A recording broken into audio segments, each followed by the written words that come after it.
प्रश्न 15। अधिगम स्थानांतरण से आप क्या समझते हैं? इसके कितने प्रकार हैं एवं उनके सिद्धांतों की व्याख्या करें।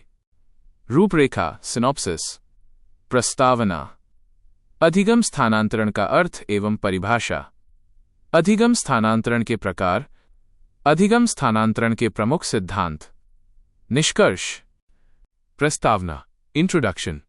हम अपने जीवन में जो कुछ भी सीखते हैं वो ज्ञान केवल उसी समय तक सीमित नहीं रहता।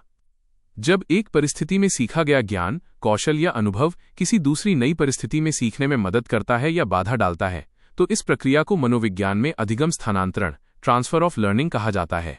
शिक्षा के क्षेत्र में इसका अत्यधिक महत्व है क्योंकि यह पूर्व ज्ञान और नवीन ज्ञान के बीच कड़ी का कार्य करता है। अधिगम स्थानांतरण का अर्थ एवं परिभाषा। Meaning and definition. अधिगम स्थानांतरण का अर्थ है सीखे हुए ज्ञान का दूसरी स्थिति में प्रयोग करना। पीटरसन के अनुसार अधिगम स्थानांतरण एक परिस्थिति में प्राप्त अनुभवों का दूसरी परिस्थिति में प्रयोग करना है। क्रो और क्रो के अनुसार जब सीखने के एक क्षेत्र में प्राप्त विचार, अनुभव या कौशल सीखने के दूसरे क्षेत्र में अपना प्रभाव डालते हैं तो उसे अधिगम स्थानांतरण कहते हैं। अधिगम स्थानांतरण के प्रकार। Types of transfer of learning. मुख्य रूप से स्थानांतरण के 3 प्रकार होते हैं। 1. धनात्मक या सकारात्मक स्थानांतरण पॉजिटिव ट्रांसफर, जब पूर्व में सीखा गया ज्ञान नवीन कार्य को सीखने में सहायता करता है। उदाहरण, जिस व्यक्ति को साइकिल चलानी आती है उसे मोटरसाइकिल संतुलन बैलेंस करने में बहुत आसानी होती है। यहां पुराना ज्ञान नए ज्ञान में सहायक है।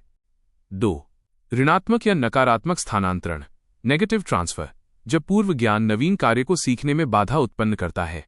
उदाहरण, भारत में कार चलाने वाले व्यक्ति जहां ड्राइविंग सीट दाईं ओर होती है को यदि अमेरिका में कार चलानी पड़े जहां सीट बाईं ओर होती है तो उसे पुरानी आदत के कारण बहुत कठिनाई होगी। 3.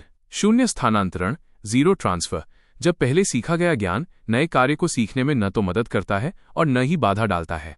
उदाहरण, कबीर के दोहे याद करने का भूगोल के नक्शे भरने पर कोई प्रभाव नहीं पड़ता। दोनों विषय एक दूसरे से पूरी तरह स्वतंत्र हैं। 4. क्षैतिज, लंबवत एवं द्विपार्श्विक स्थानांतरण। क्षैतिज हॉरिजॉन्टल, कक्षा में सीखे गणित का प्रयोग बाजार में हिसाब करने में करना। लंबवत वर्टिकल, कक्षा 8 का गणित कक्षा 9 के गणित में काम आना। द्विपार्श्विक बायलैटरल, शरीर के एक अंग से सीखा कौशल दूसरे अंग में आ जाना, जैसे दाएं हाथ से लिखने वाले का बाएं हाथ से भी लिख पाना। अधिगम स्थानांतरण के प्रमुख सिद्धांत।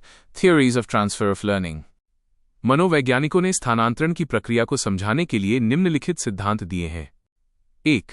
मानसिक अनुशासन का सिद्धांत थियोरी ऑफ मेंटल डिसिप्लिन। ये सबसे पुराना सिद्धांत है।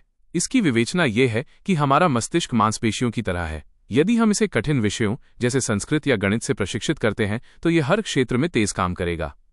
2. समान तत्वों का सिद्धांत थियोरी ऑफ आइडेंटिकल एलिमेंट्स। ये सिद्धांत थार्नडाइक ने दिया था। उनका मानना था कि स्थानांतरण तभी होता है जब 2 कार्यों में कुछ तत्व समान हों। उदाहरण, यदि आप टेनिस खेलना जानते हैं तो बैडमिंटन सीखना आपके लिए सरल होगा क्योंकि दोनों में रैकेट और हैंड आई कोऑर्डिनेशन जैसे तत्व समान हैं। 3. सामान्यीकरण का सिद्धांत थियोरी ऑफ जनरलाइजेशन। ये सिद्धांत जड ने दिया था। इसके अनुसार यदि हमने किसी नियम या सिद्धांत को गहराई से समझ लिया है तो हम उसे किसी भी समान परिस्थिति में लागू कर सकते हैं। उदाहरण, यदि एक बालक ने ईमानदारी का सिद्धांत समझ लिया है तो वो न केवल परीक्षा में बल्कि खेल के मैदान में भी ईमानदार रहेगा। 4.